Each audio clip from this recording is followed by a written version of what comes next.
BDM News.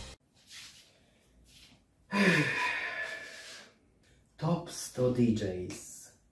Jak zwykle mnie nie zawiodło. W sensie, jak zwykle mnie nie zawiodło tym, że mnie zawiodło. W sensie, wiecie o co chodzi. Raczej nie. W tym roku, w październiku, dokładnie 19 października w sobotę na Amsterdam Music Festival w tak zwanym Amsterdam Dance Event zostało ogłoszonych 100 najlepszych DJ-ów według magazynu DJ Mag.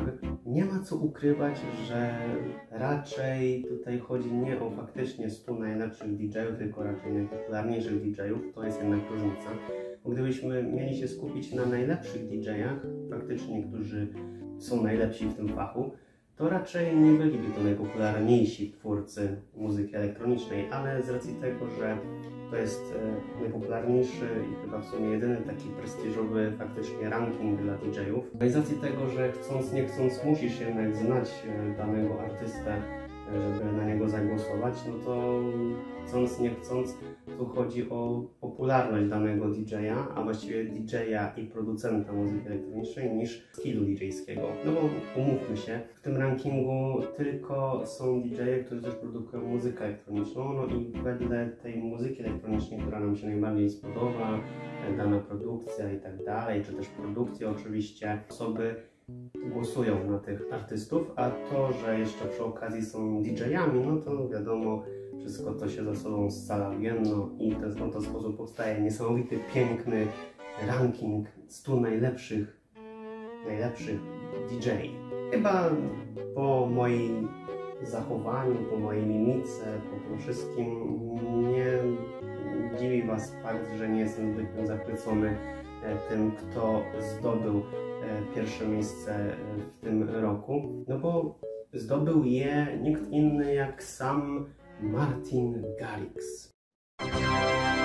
I żeby nie było, ja nic do tego chłopaka nie mam, naprawdę szczerze mu gratuluję faktu, że zdobył po raz chyba 5. raz w życiu właśnie miejsce pierwsze w tym otóż rankingu, a pragnę zauważyć, że jest rok młodszy ode mnie, co tym bardziej pokazuje, że no, ziomek faktycznie jest dobry, nie? Jakby nie patrzeć, ma czym się pochwalić. Ja jedynie czym mogę się pochwalić to fakt, że może co najwyżej, nie wiem, że 5 razy w ciągu dnia potrafię no nieważne, chodzi tylko o to, Martin Garrix i David Guetta, bo w zeszłym roku David Guetta był numerem 1. No niestety cały czas od kilku lat się tak praktycznie rzecz ujmując zmieniają ciągle miejscami. Raz ten jest na miejscu pierwszym, raz ten jest na miejscu pierwszym i tak cały czas. I to po prostu staje się już nudne. Ja bym chciał zobaczyć faktycznie coś takiego, że jakiś artysta na przykład z 20 miejsca nagle przychodzi na podium. Jest takie wow, ale zaskoczenie.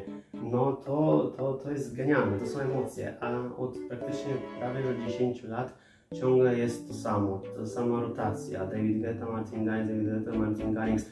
Czasami Dimitri Vegas i Like Mike i cały czas oni są w tej topce trójki od co najmniej 10 lat. Ja wiem, że fanom, słuchaczom tych artystów pewnie jest takie ej, a co ty w sumie się wtrącasz, synek, co? Co, zazdrosny jesteś, że nie jesteś w tej topce i tak dalej?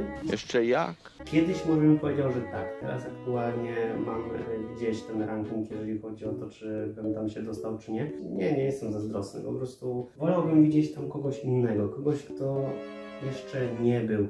Kogoś, kto faktycznie w danym roku zasłużył na bycie na podium na tym rankingu, bo aktualnie jest dużo naprawdę dobrych artystów, którzy zasługują być chociaż w pierwszej dziesiątce, a cały czas w tej pierwszej dziesiątce widzimy tak naprawdę te same osobistości. Jedyne, co mnie tak pozytywnie zaskoczyło, bo to nie jest też tak, że wszystko, co tam się dzieje na tym rankingu w tym roku, to jest jakiś shit i tak dalej. Nie, moim zdaniem od 2 lat co najmniej gdzieś tam ta sytuacja powoli w tym rankingu się poprawia. Ktoś tam się nowy wyłania, ktoś tam wychodzi powoli na prowadzenie i tak dalej.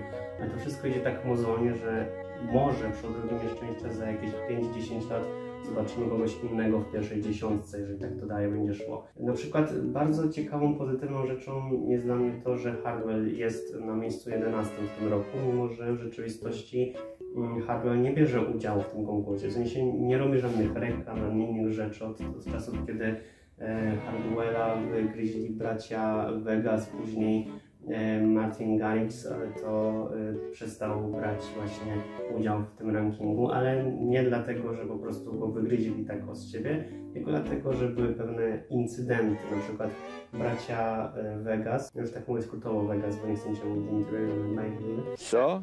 Bracia Vegas na przykład kupili głosy w 2015 roku, dzięki czemu zdobyli pierwsze miejsce. Kupili głosy poprzez sprzedawanie iPadów. Była taka rzecz, co później przez 2 lata doszło między Hardwellem a nimi do ogromnej sprzeczki, przez co na przykład Hardwell, z racji tego, że bracia Vegas rządzą na Tomorrowlandzie, nie miał prawa do 2018 roku, czyli przez 3 lata, nie mógł grać na Tomorrowlandzie. W sensie zablokowali mu dojście do zagrania najniższych imprez na Tomorrowlandzie. Oczywiście wiadomo, Hardwell też ma swoje za uszami, że tak powiem, bo na przykład Hardwell z kolei nie promował ich produkcji, znaczy ich. No to też jest duży temat w sumie, o którym można kiedyś poruszyć, czyli głos producent, no mniejsza. Później się pogodzili i jakoś to wszystko odbiło się szerokim echem, ale jednak od tamtego czasu Hardwell był bardzo cięty na DJ Maga i postanowił, że w sumie pieprzy to 2 razy, w sumie był na pierwszym miejscu w 2013-2014. To było w sumie jego marzenie, które bardzo chciał spełnić. I później to pieprzył i przestał się reklamować, a i tak zajmuje wysokie pozycje. Odkąd wrócił ze swojej przerwy 5-letniej około, znowu powrócił i to dość szybko na dość wysokie miejsca. Moim zdaniem 11 miejsce jest bardzo wysokim miejscem, zwłaszcza jak na kogoś, kto się nie reklamuje, więc tutaj bardzo fajnie. Widać, że słuchacze jednak gdzieś tam mają tę moc, żeby kogoś tak, wiecie, tak podbić do góry, nie? Jeżeli tylko by chcieli. No. Fajną rzeczą jest też fakt, że w tym roku znaleźli się też nowi twórcy, którzy w tym roku bardzo zasłużyli na byciu w tym rankingu. Jeżeli mówimy cały czas oczywiście o popularnych artystach, nie mówimy tutaj o praktycznym talencie, skillu DJ-skim, bo to są 2 różne rzeczy, ale jeżeli już mamy mówić o tym rankingu, no to z takich fajniejszych osób, które weszły do tego rankingu, no to na przykład jest to Sala Landry. Tak, wiem, że niektórzy mogą powiedzieć, że ta laska, coś, to dopiero jest hype na ten i tak dalej, że ma popularność i że niby pierwsza artystka grająca Harley i tak dalej. No okej. Zgadzam się. Sara Landry jest bardziej wyhypowana niż faktycznie ma jakiś tam większy talent do grania i tak dalej, jak w sumie wszyscy w tym rankingu. Ale umówmy się, że w tym roku naprawdę zrobiła bardzo dobrą robotę i bardzo się wybiła, więc jakby nie patrzeć, gdyby jej nie było w tym rankingu, to bym był bardzo zaskoczony. Bardzo mi się podoba fakt też, że na przykład jest też w tym zestawieniu ktoś taki nowy jak Moczak. Na początku szczerze przyznam się, że jak zobaczyłem go, to miałem takie, kto to kurde jest, nie? Ale później sobie wpisałem na YouTubie, sprawdziłem, że jeden z jego takich fajnych setów, bodajże z zeszłego roku, albo z tego roku, z początku jakoś tak, sobie przypomniałem, zobaczyłem go tak bardziej tego seta i miałem takie, no wow, to jest on. No to faktycznie zasłużył na to, żeby być w tym miejscu. W ogóle polecam jego set, jeden z takich najpopularniejszych setów, który ma kilka milionów obecnie odsłon. Naprawdę bardzo fajne połączenie takiej nietypowej muzyki elektronicznej z takim klimatem trochę takim bardzo rytmicznym, takim latino, takim trochę jakby połączeniu z jazzem i tak. Generalnie bardzo spoko. Myślę, że link będziecie mieć w opisie. Tak? No i jeszcze wiele innych kilka artystów tam było fajnych. Jax Jones, Medix, oczywiście Charlotte DeWitte, nie mogło jej zabraknąć, nie mogło zabraknąć Emily Lance i tak dalej. Choć dużo osób, na których gdzieś tam, może nie tyle, że głosowałem, bo ja też nie głosuję już na tym rankingu, no ale niektóre osobistości co prawda spadły w dół trochę, ale się utrzymują w tym rankingu, więc to też jest spoko. No i generalnie gdzieś to tam wysuwa się na prowadzenie, że jest więcej artystów albo to technicznych, czyli osoby, które grają techno, albo house'owych, albo właśnie hardych. Niektóre osobistości transowe wróciły też do rankingu. Jedynie brakuje mi osób, które gdzieś tam są bardziej związane z połamanymi bitami, wiecie, tam bass i tak dalej, ale jakby generalnie nie jest źle. W sensie nie jest dobrze, ale źle też nie jest, bo były lata, gdzie były naprawdę bardzo tragiczne. Na tyle tragiczne, że ja po prostu myślałem sobie, nie, ja już tego nie śledzę w ogóle i tak dalej. No ale śledzę, bo to jest jakby poniekąd moja praca też, więc no dobrze. Więc podsumowując ten jakże wyjątkowo krótki filmik, który jest w ramach takich EDM Newsów, z racji tego, że obiecałem Wam ostatnio na EDM Newsach, że przyjrzę się bliżej temu rankingowi, no to powiem tak, to jest taka średniawka. No tak średnio bym powiedział. Na pewno nie ma co liczyć na to, że w tym rankingu znajdą się osoby, które nie są jakoś tam bardzo popularne, ale mają wielki talent, jeżeli chodzi o skille DJ-skie. No nie ma co się oszukiwać. To jest ranking bardzo mainstreamowy, tak? Faktycznie fajne jest to, że wspierają UNICEF. Faktycznie bardzo fajne jest to, że coś się zmienia w tym rankingu, ale jeszcze długa droga do tego, żeby coś faktycznie tak się zmieniło. Na razie, jeżeli chodzi o podium, też o nawet pierwsze 10 miejsc, no to nie ma szału.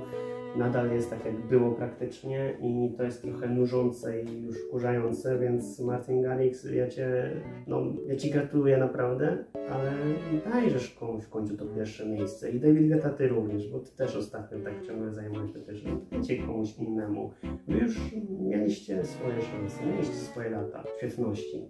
Ileś x lat temu. No nie ukrywajmy, że teraz nie robią niczego ciekawego. Bardziej wydaje mi się, że po prostu garstka ludzi, którzy gdzieś tam głosują jeszcze na tym rankingu, to praktycznie to są albo osoby, które po prostu ich znają tam właśnie z dawnych lat i myślą sobie, no dobra, to David Guetta, no to jego kojarzę, to niech on będzie, albo jacyś naprawdę bardzo zagorzali fani tych artystów jak Martina Garrixa, którzy bardzo tam cisną i promują.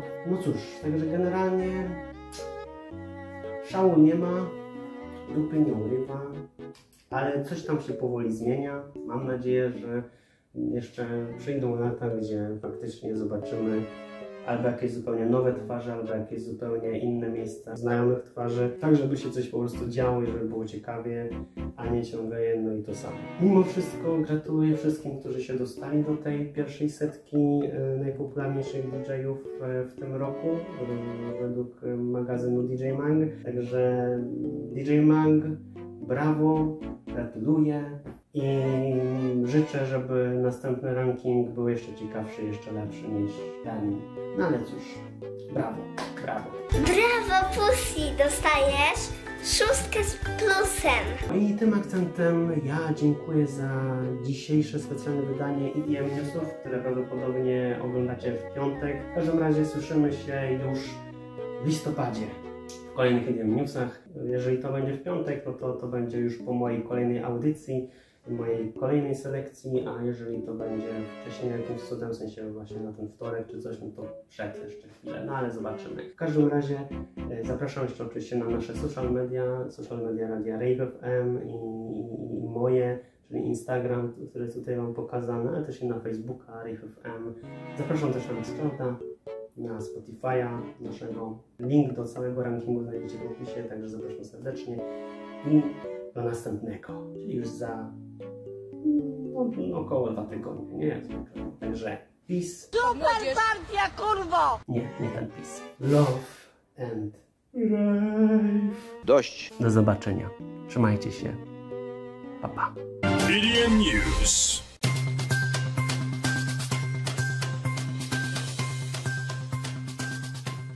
Brawo, brawo, bravissimo.